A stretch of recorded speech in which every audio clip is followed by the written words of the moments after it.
নমস্কার বন্ধুরা, job tutorial একাডেমির অফিসিয়াল ইউটিউব চ্যানেলে তোমাদের প্রত্যেককেই স্বাগত। তোমরা দেখো, পিডব্লিউডির তরফ থেকে নতুন নিয়োগ বিজ্ঞপ্তি 2026 সালে প্রকাশিত হয়েছে, যেখানে একটি নয় একাধিক পোস্টে নিয়োগ করানো হচ্ছে একাধিক শূন্যপদে। অল ওভার ইন্ডিয়া, সারা ভারতবর্ষ জুড়ে 3600+ শূন্যপদ থাকছে। ভারতবর্ষের প্রত্যেকটা রাজ্যের প্রতিটা জেলা থেকে তোমরা আবেদনের সুযোগ পাচ্ছ। পশ্চিমবঙ্গের 23 জেলা থেকেও তোমরা এখানে আবেদনটি করতে পারবে। এখানে সুপারভাইজার থেকে শুরু করে ক্লার্ক, বিভিন্ন গ্রুপ সি ও গ্রুপ ডির পোস্ট রয়েছে। আর এখানে কিন্তু কম্পিটিশন অন্যান্য সরকারি চাকরির তুলনায় কিন্তু অনেকটাই কম রয়েছে। সবার প্রথমে এখানে তোমাদের কন্ট্রাকচুয়াল ভিত্তিক নিয়োগ করানো হলেও তোমরা যদি 2-3 বছর চাকরি করো, পরবর্তীকালে তোমাদের কাজের পারফরমেন্সের ওপর ভিত্তি করে তোমাদের কিন্তু এখানে পার্মানেন্ট করে নেওয়া হবে। মাধ্যমিক ক্লাস 10 থেকে শুরু করে উচ্চ মাধ্যমিক, গ্র্যাজুয়েশন, বিভিন্ন শিক্ষাগত যোগ্যতাতেই বিভিন্ন ধরনের পোস্টগুলো তোমরা এখানে দেখতে পাবে। যোগ্যতা থাকলে তোমরা আবেদনও করতে পারবে। এবারে সম্পূর্ণ আবেদনটি অনলাইনে করতে হবে নির্দিষ্ট সংস্থার অফিসিয়াল ওয়েবসাইট ভিজিট করে। প্রিয় ক্যান্ডিডেট, চলো তাহলে এখানে তোমরা কিভাবে আবেদন করবে, আবেদন পদ্ধতি থেকে শুরু করে শিক্ষাগত যোগ্যতা, বয়স সীমা, কোন পোস্টের জন্য কত টাকা বেতন থাকবে প্রত্যেক মাসে, এখানে সিলেকশন প্রসেস কী রয়েছে, তোমাদের জব পোস্টিং কোথায় হবে, এই প্রত্যেকটা কিছুই সম্পূর্ণ ডিটেলসে আমি তোমাদের সবার সঙ্গে আলোচনা করব আজকের এই ভিডিওর মাধ্যমে। তোমরা প্রত্যেকে কিন্তু আজকের সম্পূর্ণ ভিডিওটা খুব মনোযোগ সহকারে দেখো। আর চ্যানেলে নতুন দর্শক বন্ধু হয়ে থাকলে তোমরা যদি চাও তোমাদের প্রতিটা রাজ্যের প্রতিটা জেলার সরকারি এবং বেসরকারি চাকরির জব আপডেটগুলো সম্পূর্ণটাই বিনামূল্যে প্রতিদিন নিজেদের বাড়িতে বসে পেতে, তাহলে অবশ্যই কিন্তু মনে করে তোমাদেরই একাডেমি জব টিউটোরিয়াল একাডেমিকে একটা সাবস্ক্রাইব করে রাখবে। চলো এবার তাহলে তোমাদের প্রত্যেককেই আমি অনস্ক্রিনের মাধ্যমে দেখিয়ে দিচ্ছি প্রকাশিত হওয়া অফিসিয়ালি বিজ্ঞপ্তিটা। অফিসিয়ালি বিজ্ঞপ্তিটা পিডব্লিউডি রিক্রুটমেন্ট 2026 সালে পিডব্লিউডির তরফ থেকে প্রকাশিত হয়েছে, যাকে বলা হয় পাবলিক ওয়ার্কস ডিপার্টমেন্ট, যেখানে একাধিক শূন্য পদে একাধিক পোস্টে নিয়োগ করানো হচ্ছে। সুপারভাইজার থেকে শুরু করে ক্লার্ক, এমটিএস, সেকশন অফিসার, আরও বিভিন্ন ধরনের পোস্ট রয়েছে। এখানে নন টেকনিক্যালের পোস্ট রয়েছে, এছাড়া এখানে অ্যাডমিনিস্ট্রেটিভেরও পোস্ট রয়েছে। এখানে দেখো, সুপারভাইজার পোস্টের জন্য সব মিলিয়ে টোটাল ভ্যাকেন্সি 540টি।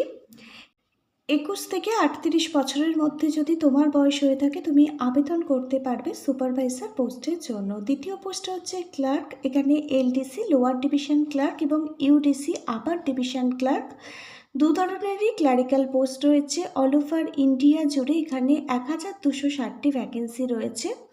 তোমার বয়স যদি 18 থেকে 35 বছরের মধ্যে হয়ে থাকে তুমি আবেদন করতে পারবে এলডিসি অথবা ইউডিসি ক্লার্ক পোস্টের জন্য। তৃতীয় পোস্ট হচ্ছে এমটিএস, যাকে বলা হয় মাল্টিটাস্কিং স্টাফ, 1550টি ভ্যাকেন্সি রয়েছে অল ওভার ইন্ডিয়া জুড়ে। তোমার বয়স যদি 18 থেকে 28 বছরের মধ্যে হয়ে থাকে তুমি আবেদন করতে পারবে মাল্টিটাস্কিং স্টাফ এই পোস্টের জন্য। এখানে চতুর্থ পোস্টটা হচ্ছে সেকশন অফিসার। এই সেকশন অফিসার পোস্টের জন্য সব মিলিয়ে 255টি শূন্যপদ থাকছে। এখানে আবেদনকারীর বয়স থাকতে হবে 21 থেকে 40 বছরের মধ্যে। এখানে দেখো, এসসি, এসটি, ওবিসি, পিডব্লিউবিডি ক্যাটাগরির ক্যান্ডিডেট এবং এক্স সার্ভিসম্যানদের জন্য কিন্তু অ্যাজ পার গভর্নমেন্ট রুলস অনুযায়ী বয়সের ছাড় রয়েছে। এখানে এসসি এবং এসটি যাদের কাস্ট সার্টিফিকেট রয়েছে তারা এখানে 5 বছর অতিরিক্ত বয়সের ছাড় পাবে অ্যাজ পার গভর্নমেন্ট রুলস অনুযায়ী। ওবিসি যাদের কাস্ট সার্টিফিকেট রয়েছে তারা এখানে কিন্তু 3 বছর আরও অতিরিক্ত বয়সের ছাড় পাবে অ্যাজ পার গভর্নমেন্ট রুলস অনুযায়ী। পিডব্লিউবিডি ক্যাটাগরির ক্যান্ডিডেট এবং এক্স সার্ভিসম্যানরা এখানে 10 বছর অতিরিক্ত বয়সের ছাড় পাবে। আবেদনটি করবার আগে 1 জানুয়ারি 2026 অনুযায়ী অবশ্যই তুমি তোমার বয়সটি হিসেব করে নেবে, তারপরেই কিন্তু আবেদনটি করবে। সুপারভাইজার পোস্টের জন্য শিক্ষাগত যোগ্যতা, তুমি যদি যে কোনো সাবজেক্ট নিয়ে যে কোনো ইউনিভার্সিটি থেকে যে কোনো পার্সেন্টেজে গ্র্যাজুয়েশন কমপ্লিট করে থাকো, মানে স্নাতক ডিগ্রি তোমার যদি থেকে থাকে তুমি আবেদন করতে পারবে সুপারভাইজার পোস্টের জন্য। ক্লার্ক এলডিসি এবং ইউডিসি, এই ক্লারিক্যাল পোস্ট হচ্ছে গ্রুপ সি পোস্ট। এই পোস্টে আবেদন করবার জন্য তুমি উচ্চ মাধ্যমিক পাস কমপ্লিট করে থাকলে তুমি আবেদন করতে পারবে। যে কোনো সাবজেক্ট নিয়ে, যে কোনো স্কুল থেকে, যে কোনো বোর্ড থেকে ক্লাস 12 পাস করে থাকলে তুমি আবেদন করতে পারছো ক্লারিক্যাল পোস্টের জন্য। এটি যেহেতু একটি গ্রুপ সি লেভেলের চাকরি, এখানে কিন্তু অবশ্যই তোমাকে কম্পিউটার জানতে হবে, কম্পিউটার কোর্সের একটি সার্টিফিকেট থাকতে হবে এবং তোমাকে কিন্তু কম্পিউটারে টাইপিং জানতে হবে। এমটিএস মাল্টিটাস্কিং স্টাফ পোস্টে আবেদন করবার জন্য ন্যূনতম শিক্ষাগত যোগ্যতা তুমি ক্লাস 10 মাধ্যমিক পাস করে থাকলে তুমি আবেদন করতে পারবে। সেকশন অফিসার পোস্টে আবেদন করবার জন্য এখানে উচ্চতর হায়ার এডুকেশন কোয়ালিফিকেশন লাগবে। তুমি গ্র্যাজুয়েশন কমপ্লিট করে থাকলে যে কোনো ধরনের সাবজেক্ট নিয়ে, যে কোনো ধরনের ইউনিভার্সিটি থেকে, যে কোনো পার্সেন্টেজে তুমি আবেদন করতে পারবে।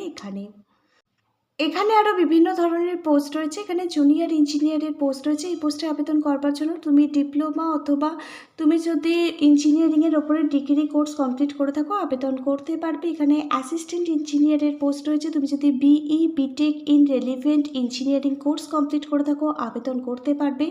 টেকনিক্যাল অ্যাসিস্ট্যান্টের পোস্ট রয়েছে। রেলিভেন্ট টেকনিক্যাল কোয়ালিফিকেশান যদি তোমার থেকে থাকে তুমি আবেদন করতে পারবে। এছাড়াও এখানে বাকি যে আদার্স পোস্টগুলো রয়েছে সেই পোস্টগুলো একটু তোমরা অফিসিয়ালি বিজ্ঞপ্তিটা পড়ে দেখে নাও, এখানে কোন কোন পোস্ট রয়েছে, সেখানে কি শিক্ষাগত যোগ্যতা লাগবে।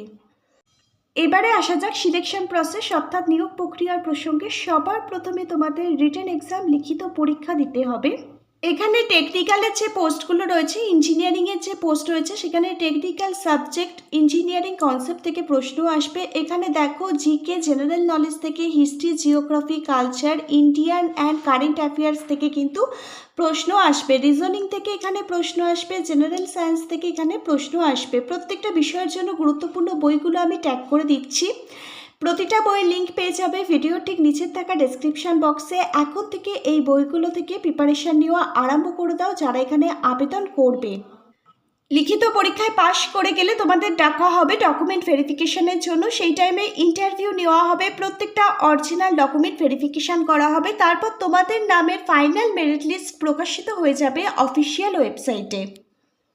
এবার দেখো এখানে প্রত্যেক মাসে কত টাকা স্যালারি থাকছে। এখানে এমটিএস মাল্টিটাস্কিং স্টাফ অর্থাৎ গ্রুপ ডি পোস্টের জন্য 18,000 টাকা থেকে শুরু করে 28,000 টাকা পর্যন্ত পার মান্থ স্যালারি থাকছে। এখানে গ্রেড 2 ক্লারিক্যাল পোস্টের জন্য প্রত্যেক মাসে 25,000 টাকা থেকে 35,000 টাকা পর্যন্ত বেতন থাকছে। সুপারভাইজার পোস্টের জন্য 35,000 টাকা থেকে শুরু করে 45,000 টাকা পর্যন্ত স্যালারি থাকছে। সেকশন অফিসার পোস্টের জন্য প্রত্যেক মাসে 45,000 টাকা থেকে শুরু করে 55,000 টাকা পর্যন্ত কিন্তু তোমাদের জন্য স্যালারি থাকছে। এটি যেহেতু একটি সেন্ট্রাল গভর্নমেন্টের সরকারি চাকরির বিজ্ঞপ্তি, সেক্ষেত্রে সেন্ট্রাল গভর্নমেন্টের চাকরির ক্ষেত্রে যে সমস্ত সুযোগ সুবিধাগুলো তোমরা স্যালারির সাথে পাও প্রত্যেকটা সুযোগ সুবিধা এখানে পাবে। ডিএ থেকে শুরু করে এইচআরএ, টিএ, পেনশন বেনিফিট এবং মেডিকেল ফেসিলিটিও কিন্তু তোমরা এখানে পাবে। এবারে সম্পূর্ণ আবেদনটি অনলাইনে করতে হবে। নির্দিষ্ট সংস্থার অফিসিয়াল ওয়েবসাইট ভিজিট করে তোমাদের অনলাইনের মাধ্যমে আবেদন প্রক্রিয়াটি কমপ্লিট করতে হবে নির্ধারিত সময়ের আগে। এখানে 28শে আগস্ট 2026 থেকে সম্ভবত আবেদন প্রক্রিয়া শুরু হওয়ার কথা। যদি 28শে আগস্ট 2026 থেকে আবেদন প্রক্রিয়া শুরু হয়, আবেদন প্রক্রিয়ার প্রত্যেকটা স্টেপ বাই স্টেপ আমি তোমাদেরকে ভিডিও দেখিয়ে দেবো। যদি 28শে আগস্ট 2026 থেকে আবেদনটি শুরু হয়, 30শে সেপ্টেম্বর 2026 পর্যন্ত এখানে আবেদন প্রক্রিয়া চলবে আর তোমাদের টেন্টেটিভ এক্সাম হবে অক্টোবর মাসের লাস্ট উইকে। এটা কিন্তু ওয়েস্ট বেঙ্গলের রিক্রুটমেন্টের বিজ্ঞপ্তি নয়। ওয়েস্ট বেঙ্গলে কিন্তু এই রিক্রুটমেন্টটা হচ্ছে না, এটা রাজস্থানের রিক্রুটমেন্টের বিজ্ঞপ্তি। রাজস্থানেই কিন্তু এই নিয়োগটি হবে পিডাব্লিউডির তরফ থেকে। ওয়েস্ট বেঙ্গলে যখন রিক্রুটমেন্টের বিজ্ঞপ্তি বেরোবে আমি তোমাদেরকে জানিয়ে দেবো, কিন্তু তোমরা যদি রাজস্থানে গিয়ে কাজ করতে চাও তাহলে আবেদন করতে পারো। আবেদনটি করবার আগে অফিসিয়ালি বিজ্ঞপ্তিটা ভালোভাবে পড়বে, বুঝবে, নিজের দায়িত্বে আবেদন করবে, কাউকে কোনো টাকা পয়সা দেবে না এখানে চাকরি পাওয়ার জন্য। আজকে তাহলে এখানে এই পর্যন্তই। Hare Krishna, Radhe Radhe, thank you universe. ধন্যবাদ সবাইকে।